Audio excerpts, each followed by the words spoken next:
నారాయణ సమారంభాం వ్యాసశంకరమధ్యమాం శ్రీనృసింహానంద భారతి పర్యంతం వందే గురుపరంపరాం సురాసురైः సేవిత పాదపంకజ కరే విరాజత్ రమణీయ పుస్తక విరించి పత్ని కమలాసనస్థిత సరస్వతి నృత్యతు వాచిమే సదా. పెద్దలందరికీ నమస్కారం.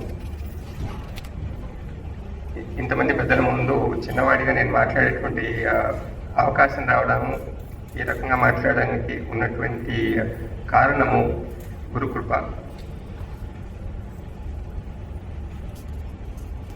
ప్రస్తుతము ఇప్పటి వరకు మనం విన్నటువంటి అంశాలన్నింటిలో కూడాను విశేషంగా గమనించవలసినటువంటిది, ప్రస్తుతం ఒక రకమైనటువంటి ఆధునిక ప్రళయంలో ఉన్నాము. అనేక రకాలైనటువంటి పరంపరలన్నీ కూడా నశించేటువంటి పరిస్థితి ఏర్పడింది. వైదిక పరంపరకు కూడాను అటువంటి దుస్థితి ఏర్పడినటువంటి సందర్భంలో పరంపరకు సంబంధించినటువంటి బీజాలను రక్షించాలి అనేటువంటి ఒక ప్రయత్నంతో కలిసి పనిచేస్తున్నటువంటి నాకు కళ్యాణానంద భారతీ స్వామి వారి యొక్క రచనలు విశేషమైనటువంటి మార్గదర్శనం చేసినటువంటివి.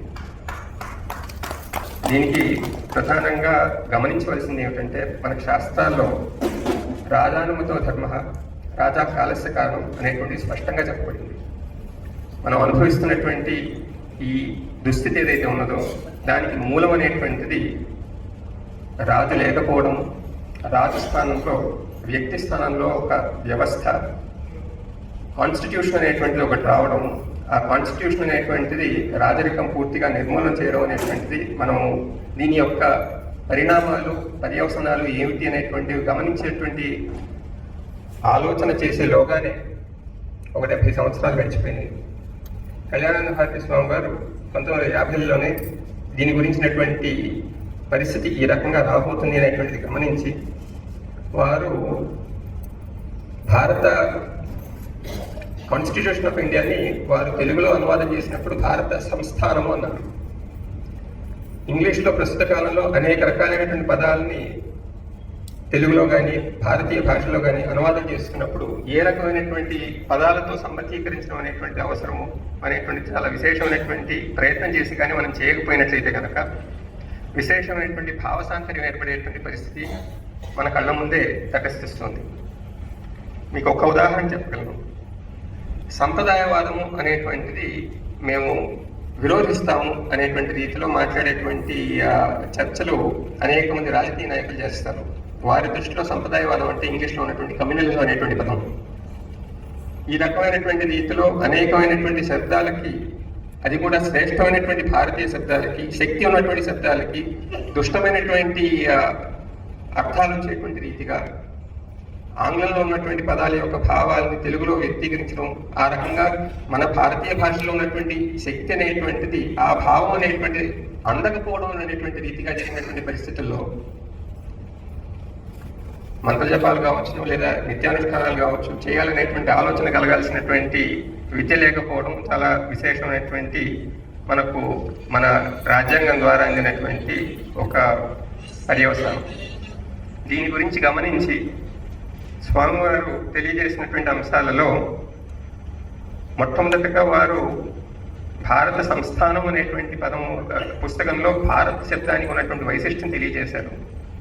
ఆ పుస్తకము కూడా అచ్చయ్యేటువంటి రోజు త్వరలో రాగలదని నేను భావిస్తున్నాను. దాని తర్వాత వారు రాసినటువంటిది శ్రీ బ్రహ్మ విద్యా వైభవము. అందులో భారతదేశానికి ధ్యేయవాక్యంగా ఉన్నటువంటి సత్యమేవ జయతే అనేటువంటి ఈ ఉపనిషద్ వాక్యము, వేదవాక్యానికి ఏ రకంగా మనము మునుపనిషద్ వాక్యానికి ఏ రకమైనటువంటి భావాన్ని మనం గ్రహించాలి, ఇది మన నేషనల్ ఎంబ్లెంలో భాగంగా ఉన్నది. నేషనల్ ఎంబ్లెం అనేటువంటిది ప్రస్తుత కాలంలో స్కూల్ విద్యార్థులందరికీ నేర్పించేటప్పుడు సారనాథ్ క్యాపిటల్ నుండి వచ్చింది అనేటువంటి రీతిగా చెప్పబడడం మనందరికీ తెలిసిన విషయం. అయితే సారనాథ్ క్యాపిటల్తో పాటు కింద సత్యమేవ జయతే కూడా ఉంటేనే అది నేషనల్ ఎంబ్లెం అనేటువంటిది, నేషనల్ ఎంబ్లెంకి సంబంధించినటువంటి యాక్ట్ కూడా ప్రభుత్వం వారు జారీ చేస్తున్నారు. ఈ రెండు కూడా కలిసినప్పుడు దాని భావం ఎట్లా గ్రహించాలి అనేటువంటిది శ్రీ బ్రహ్మ విద్యా వైభవం పుస్తకం యొక్క సారాంశం. అయితే అందులో వారు చెప్పినటువంటిది ప్రస్తుత కాలానికి ఎట్లా అన్వయం చేయాలనేటువంటి దానిలో మనం గత 70 సంవత్సరాలు జరిగినటువంటి భావసాంకర్యాన్ని గ్రహించాల్సిన అవసరం ఎంతైనా ఉన్నది. ఇంగ్లీష్లో సత్యమేవ జయతే అనేటువంటి పదానికి ట్రూత్ అలోన్ ట్రయంప్స్ అనేటువంటి రీతిలో ట్రాన్స్లేషన్ చేస్తారు. అది ఎట్లా ఉంటుంది అంటే ఈ ట్రూత్ అనేటువంటిది అక్కడెక్కడో ఉంది, అది ఎప్పుడు గెలుస్తుంది, నాకు దానికి సంబంధం లేదు. జయతే అనేటువంటిది ఆత్మనేపదిలో ఉంది. సంస్కృత భాషకులందరికీ కూడాను ఆత్మనేపది, పరస్మైపది, ఉభయపది అనేటువంటిది క్రియాశబ్దాలు వాడకం అనేటువంటిది తెలుసును. పరస్మైపది అనేటువంటిది చేసినటువంటి క్రియ యొక్క ఫలం ఏదైతే ఉందో అది భోగించేవాడు ఎవరు అనేటువంటి దాన్ని నిర్ణయం చేయబడింది. ఆత్మనేపదిలో నేను కనుక ఒకవేళ వంట నా కోసం చేసుకున్నట్టయితే ఆత్మనేపదిలో నేను అచ్చతే అని చెప్పాలి, ఇతరుల కోసం చేసినట్టయితే అది పద్ధతి అని చెప్పాలి. అదే రీతిలో ఇక్కడ సత్యమేవ జయతే అనేటువంటిది ఆత్మనేపదిలో చెప్పబడింది. అక్కడ ప్రతి వ్యక్తి కూడాను తమ పరంపరా ప్రాప్తమైనటువంటి రీతిలో సత్యాన్వేషణ పథంలో సత్యాన్ని సాధించుకుని అది ఎప్పుడైతే సాధిస్తారో అప్పుడు అదే మిగులుతుంది, మిగతా ఏది మిగలదు అనేటువంటిది అక్కడ సారాంశం అవగా దానికి నాకు లేదా మనిషి యొక్క సాధనకు దీనికి సంబంధం లేదు అనేటువంటి రీతిగా ప్రస్తుత విద్యా విధానం నడవడానికి ఈ ఆంగ్లంలో ఏర్పడినటువంటి భావ సాంకర్యం ప్రధానమైనటువంటి కారణమైంది.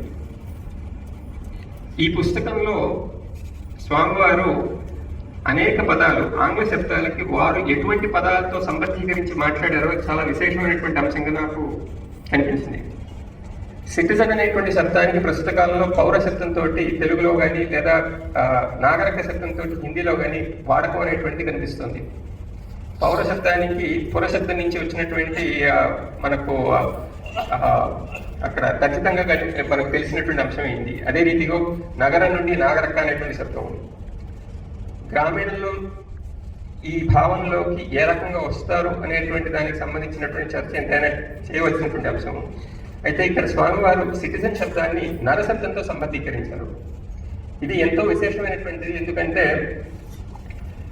మన దేశంలో డెమోక్రసీ అనేటువంటిది ఒకవేళ మనం భావించాలి అంటే రామరాజ్యమే డెమోక్రసీ అనేటువంటి రీతిగా చెప్పాల్సిన అవసరం ఎంతైనా ఉంది. మహాభారతంలో నారద సంజయ సంవాదంలో రామరాజ్యం గురించినటువంటి ప్రస్తావన చేసేటప్పుడు నరాహ సత్యవ్రతాశ్చాసన్ రామే రాజ్యం ప్రశాసతి అన్నారు. సత్యవ్రతము తర్వాత నరులు ఈ రెండు కూడాను ఒకే సమయంలో చెప్పడంలో ఒక విశేషమైనటువంటి అర్థం ఉన్నది. భారతదేశంలో సిటిజన్స్ అనేటువంటి వాళ్ళు కావాలి అంటే కనుక వారు మనుషులుగా ఉన్నటువంటి వారు నరులుగా మారాలి. నరులుగా మారాలంటే కనుక వారు ధ్యేయవాక్యానికి అనుగుణంగా సత్యవ్రత దీక్ష తీసుకుని ప్రతి సంవత్సరం కూడాను దీనికి సంబంధించినటువంటి ప్రయాస చేయాలి అనేటువంటిది మూలభావం అయింది. దీనికి ఇంకా విశేషంగా దైవ నిర్ణయం ఎలా ఉంది అనేటువంటిది స్వామివారు మనకు ఎలా తెలియజేస్తారంటే 26 జనవరి 1950 అనేటువంటిది భీష్మాష్టమి అయింది. భీష్మాష్టమి నాడు భీష్మ నిర్యాణం రోజు, ఆ రోజు మనం ప్రతిరోజు చేసేటువంటి ప్రతి సంవత్సరం చేసేటువంటి నిత్యకర్మగా భీష్మ తర్పణాల్లో భీష్ముడిని సత్యవర్మనే నమః అంటాము.